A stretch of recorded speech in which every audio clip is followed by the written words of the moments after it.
Alexa, what's on your mind this week? I'm thinking that 7 days without prayer makes 1 week. So true. Welcome to E-Youth, Episode 10.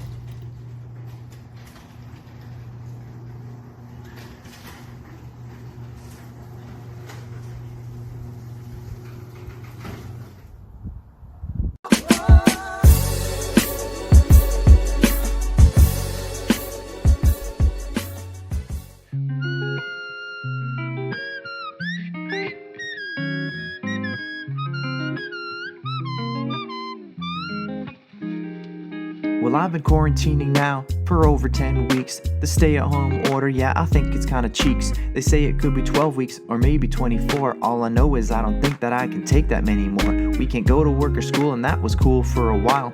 But I'm a people person and it's cramping up my style. I'm missing all my friends, yeah, I'm talking about my pals. I'm missing all my youth group students, all the guys and gals. Hate the sight of my TV, never thought I'd see the day. I think I sprained a finger all the Xbox that I played. My Amazon packages take an extra day to arrive. Man, what a crazy time for us to be alive.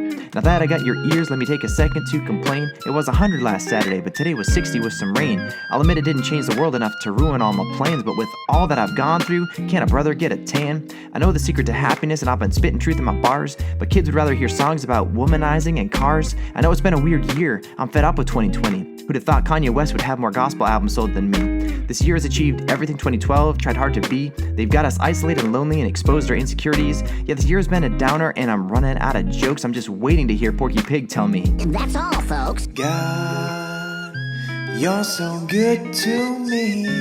Yes, Lord, you are good. The elephant in the room has been addressed, so let's put to rest any thought that I'm burnt out or stressed or even a little bit depressed. The God I serve gives me hope, and you can put that to the test, even though Satan tries his best. I'm out here feeling blessed. Want a remedy for sadness? Try Jesus, he's the best, and I'm gonna tell that story as long as my heart beats in my chest. The darkness that I'm feeling, he puts it all to death. He's the way, the truth, and the life. Enough said. God, you are good to me. Yes, Lord, you are good. Jesus is the way, I can't make it any plainer. He gives me what I need, even when I'm a complainer. He turns cloudy days into sun rays, and for that I give praise. Can never thank him enough for this redeemed life that he raised. I was dead in my trespasses, I had lost the word of sin. But all of that was changed when I let my Savior in. Now my life, it isn't perfect. With his help, you know I'm tryna. I wanna spread the gospel news from Mexico to China. Just because he's in my life doesn't mean things are always groovy. After all, this is real life, not a Christmas Hallmark movie. Sometimes life can be a chore, and sometimes it's downright scary. Sometimes we run from Jesus, but Would it revert, Terry? God, you are good to me. Yes, Lord, you are good. so instead of focusing on problems and all the ways they hurt, maybe spend time thinking on how things could be worse. If that's not your style, try focusing on how God has blessed you mightily. I guarantee you'll say, Wow. Dwell on negativity like how your hair looks silly, or all you want to hear is, Hi, welcome to Chili's. Jesus wants to join you, and with him you cannot lose. Salvation's free for all, and that's... Circumstance can be a bully, beating up on all your thoughts, but Jesus stands for you, and life says, Some of your tots. No, go find your own. Come on, give me some of your tots. No, I'm freaking starved. I didn't get to eat anything today. Ugh. Gross. Freaking idiot. God, you're so good to me. Yes, Lord, you are good. Hey guys, it's Josie, Abby's cat. I'm taking over announcements today because she was too slow. Guys Bible Study on Zoom is restarting this Friday at 7 p.m. Girls Bible Study will also be happening tomorrow, Wednesday at 7 p.m. Make sure you're friends with Caleb on the Bible app so he can invite you to our new plan starting tomorrow. There will be a senior drive-through recognition event on May 31st from 6 p.m. to 8 p.m. There will be another Zoom hangout at 10:40 a.m. on Sunday. We'll be having our move-up day for seniors moving into young adults and 8th graders coming into high school on June 14th.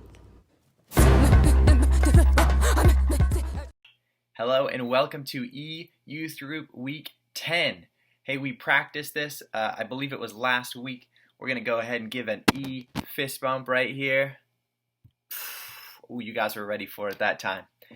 All right, hey, in addition to this week's announcements, we have one more thing I want to tell you guys about. Our senior recognition is the 31st from 6 to 8. But also, we're going to be putting together a slideshow that's going to be shown in church. So we need a senior picture or just a picture of you where you're feeling like you are feeling cute and you're not going to delete it later. Go ahead and send me a picture if you are a senior to my email, caleb.byron@mcclife.net. In addition to the slideshow that's going to be at church with our 8th graders moving into 9th grade, our 6th graders moving into 7th, and our college graduates, as well as our high school seniors. We're going to also do a youth group senior video. I decided I would put something together for you guys. So if you could send me, in addition to that one picture for the church slideshow, if you could send me 9 more pictures for a maximum of 10 of you doing youth group stuff, hanging with your friends, baby picture. Let's see, I got a list here. Maybe a picture of you at work, doing some extracurricular, some sporting activities, hanging out with your family.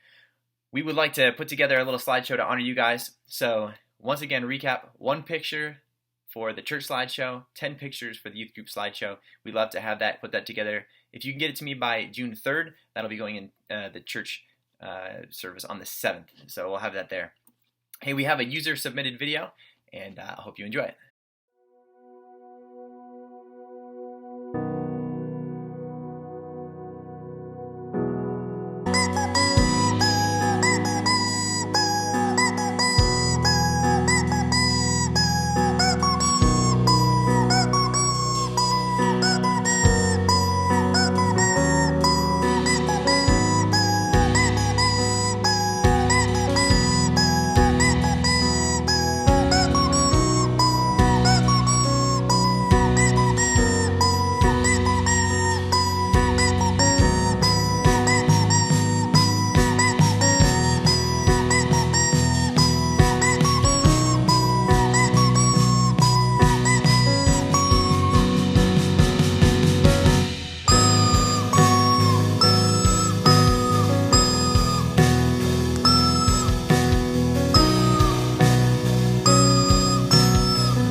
every song we could ever sing,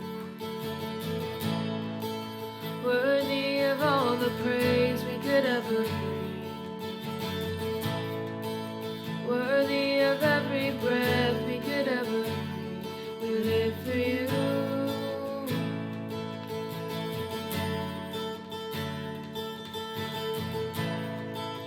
Jesus, the name above every other name.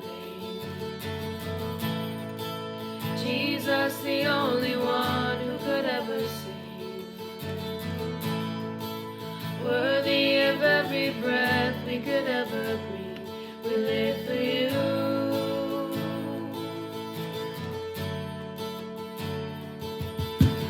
Holy, there is no one like you. There is none beside you. Open up my eyes in wonder and show me who you are and fill me with your heart and lead me in your love to those around me. Worthy of every song we could ever sing, worthy of all the praise we could ever bring, worthy of every breath we could ever breathe. We live for you.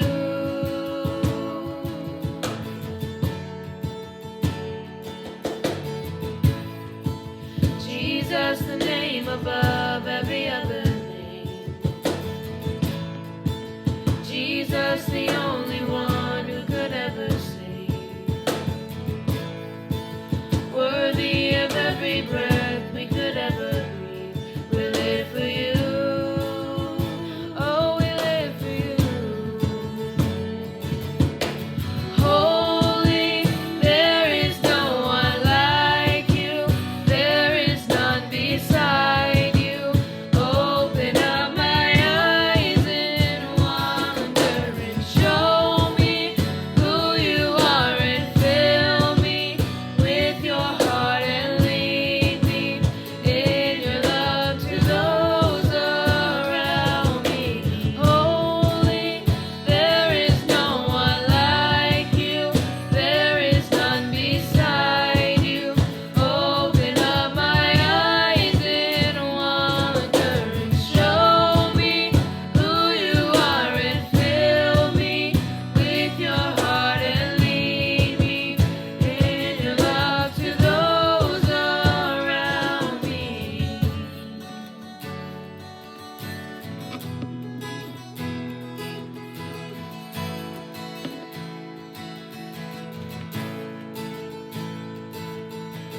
I will build my life upon your love. It is a firm foundation. I will put my trust in you alone, and I will not be shaken. I will build my life upon your love. It is a firm foundation. I will put my trust in you alone, and I will not be shaken. Holy, there is no one like you. There is none beside you. Open up my eyes in wonder. Show me who you are and fill me with your heart and lead me in your love to those around me. Holy, there is no one like you. There is none beside you. Open up my eyes in wonder. Show me who you are and fill me with your heart and lead me in your love to those around me. Hey, it is awesome to worship together with the Bauman Family Band. I've heard from a few of you, I won't say any names, but I've heard from a couple of you guys that you like the Bauman Band better than the Byron Brothers, which is hard to believe, but hopefully we can talk them into joining us for youth worship another time. Hey, we have a video clip from Pastor Matt Chandler at the Village Church down in Texas. This is actually a famous clip of his where he talks about how the Bible is actually a book about God. God is the main character of the Bible. A lot of times when I read the Bible, I like to put myself in as the main character. When I watch a movie or when I read a book, I do the same thing. If I'm watching the movie Superman, I'm Superman, right? He talks about in this clip how we are not the main character of the Bible, but God is the main character of the Bible. And just like that, our lives should not have us as the center character, right? It's dangerous when we see other people or even God as side characters, right? As supporting roles or as extras in our story. Our story is about God. The Bible is about God. And that's what this clip is about. I hope you enjoy it, and we'll discuss in small groups. Miss you guys.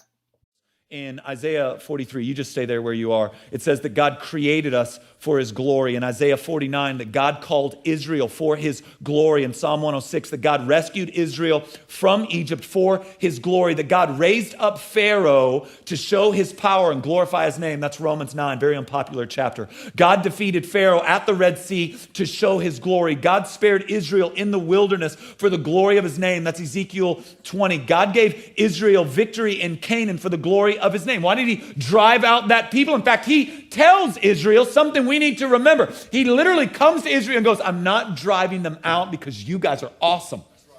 You are a stiff-necked, rebellious people. I'm driving them out because I'm awesome. Let me keep going.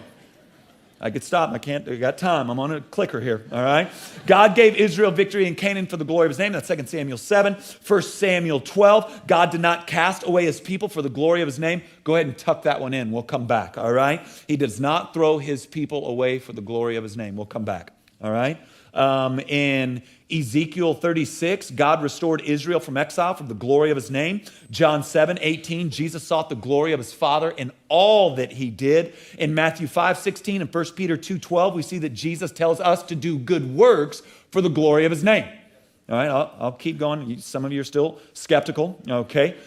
In John 14, Jesus said that he answers prayer that God may be glorified. In John 12 and John 17, Jesus endures his final hours of suffering for the glory of God.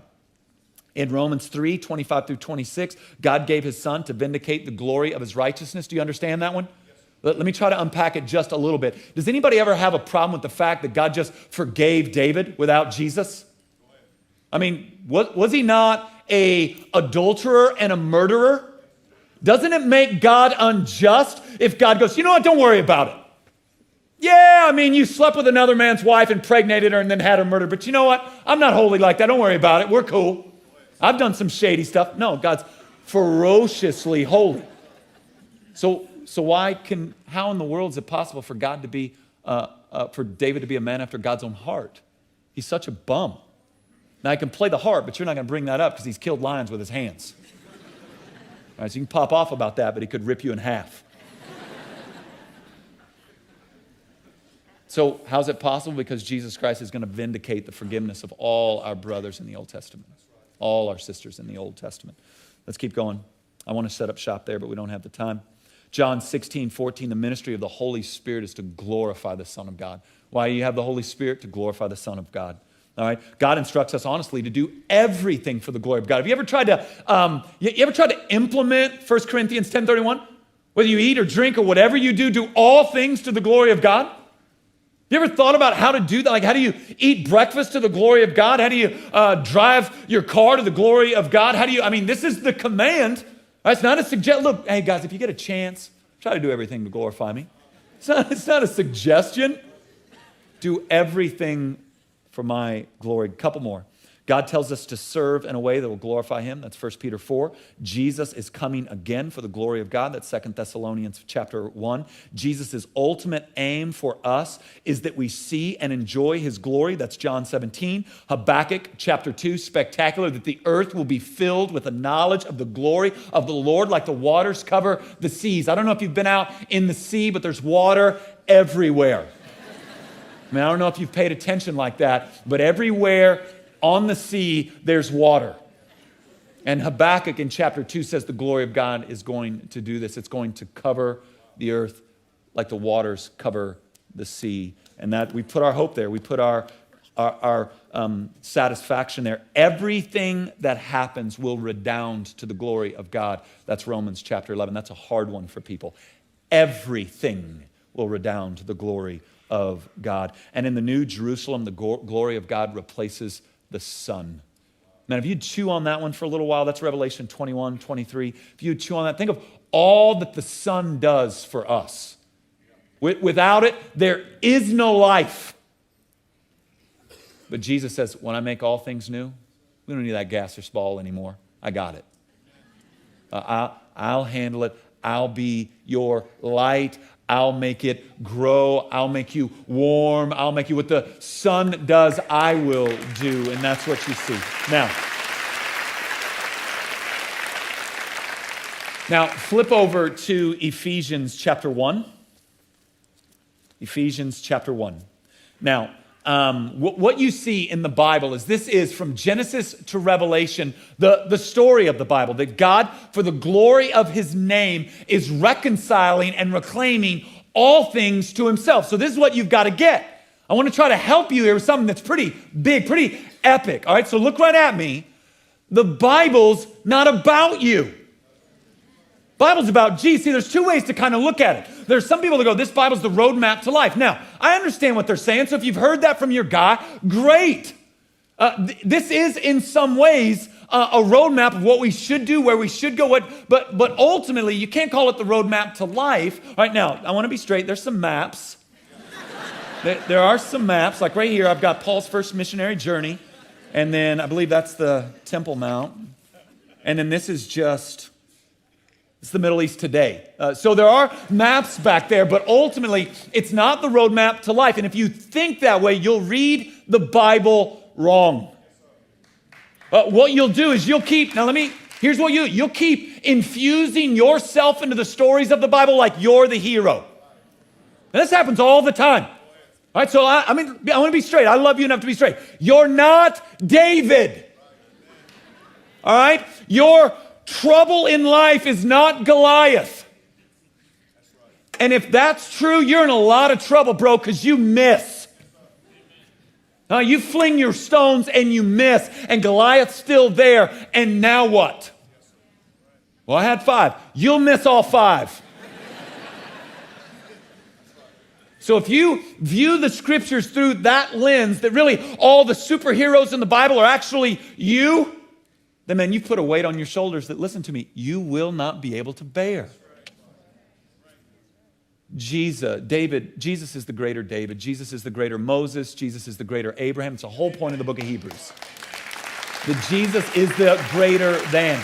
So if you want to do this, you want to dig in. So that means Jesus is going to be David. Goliath is going to be, and this is all overstatement. David's a historical figure, all right? Jesus is going to be David in this shadow. Goliath is going to be sin and death. Who's that make you? And it doesn't make you the Israelites in the corner going, he's going to kill all of us. That's exactly who you are. All right, so let's make sure we're playing the right part in the story.